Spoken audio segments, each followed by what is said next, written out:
Plaintiff Marshall Easter Bagg says the defendant is her brother, and growing up, they were close. However, Marshall claims after the defendant found out that they had different fathers, their relationship became strained because the defendant was resentful. She's suing her brother for car repairs.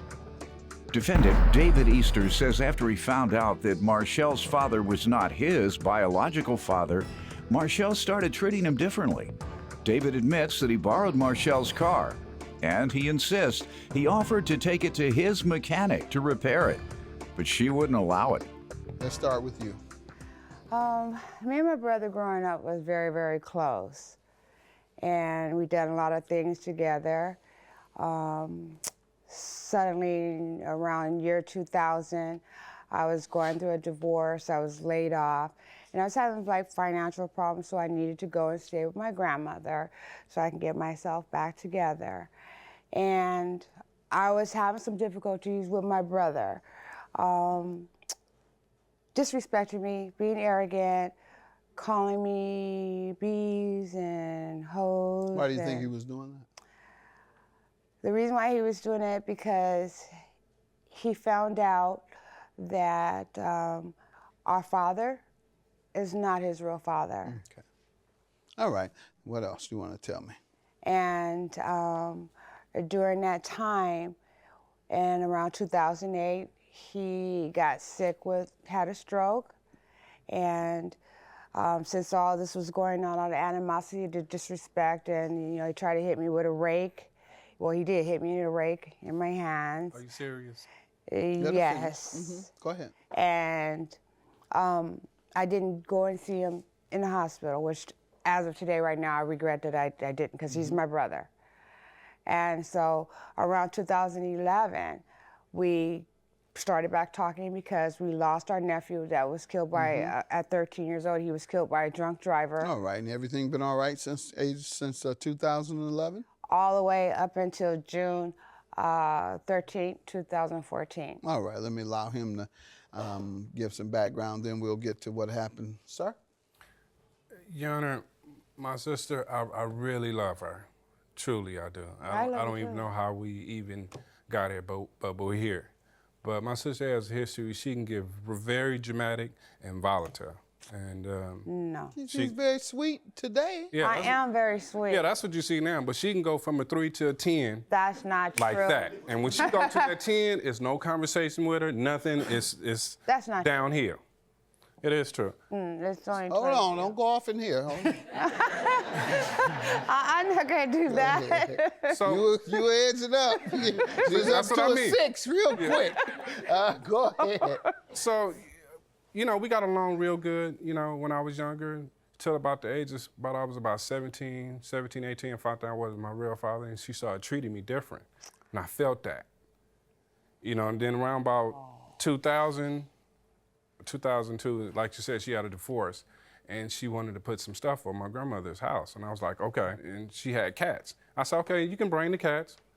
Make sure you put them in something so they don't run around with it. They don't run around and mess all over the place, because my car and other things that I had in the garage. So I didn't come for like about 3 days. I come over there to the garage. Oh, it's just messed all up. I called her. I said, listen, I don't call her Marshall, I call her Daryl, it's my sister. I said, listen, you got to do something about the cats. She was like, oh, okay, I'm coming. So I knew when she got like that, it was going from a 3, it was going to a 10. So I knew what was going on. No. So she came and got the cats, bust out my window. That is And I not never true. said anything about it. What year was that? That was not true. That was in 2000. All right, and so what happened in 03 and 08? 03 and 08, we been fine. For as they're saying that I hit her with a rake, that's just... Okay. Plaintiff Marshall Easter Bagg is suing her brother, who claims after he found out that they had different fathers, Marshall started treating him differently. Let's get to the repairs you're suing him for. May 13, 2013, he was in a car accident. And what I did was I lent him my 1991 525 BMW, so he don't be carless, so that way he can get back on his feet. And what happened? And we had a verbal communication that if anything would happen to the car, he would keep up with the maintenance. And he what got did it happen? good. He didn't take care of it. When I got it, I had no brakes. I couldn't stop. And How long did he keep it? a whole year. Okay. And so by the time I got my car, I had no brakes. I couldn't stop, and I was scared I could have hurt someone else in harm's way. And the transmission was all messed up. I had bald tires. The master cylinder was just gone, totally gone. Now, when you spoke to him about all this, what did he say? I couldn't speak to him. I told him about the estimate. I sent text message him the estimate, picture Why of it. didn't you speak to him? I was upset because I was scared because it was my life. Huh? That was my life that I had to drive that car like I know, that. but you were scared to talk to him. Why? I wasn't afraid to talk to him. I just wanted to let him I know. thought you said you were scared. Why I was didn't scared you to talk drive when I was driving the car.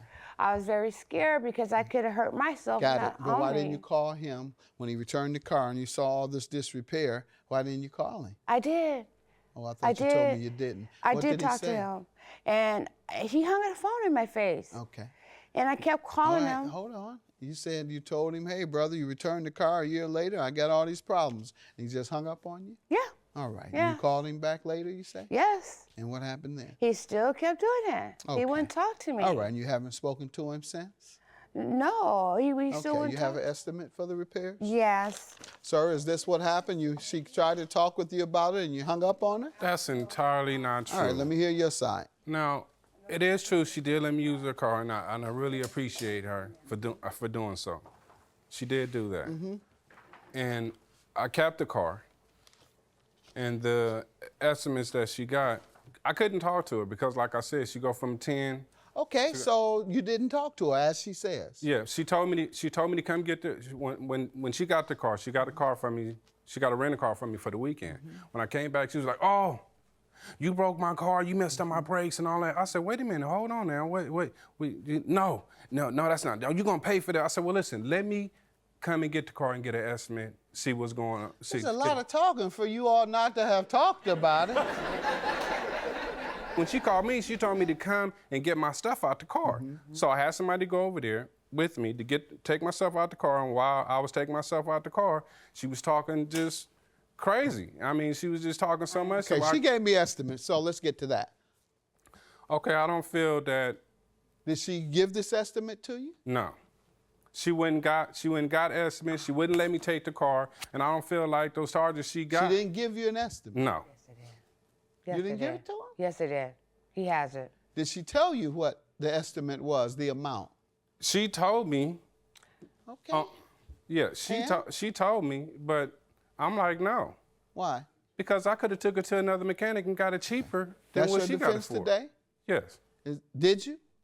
She didn't let me do it. She has a right to get it repaired wherever she wants, not to a cheaper mechanic. She may have a quality mechanic she wanted to deal with, and that's your only defense today.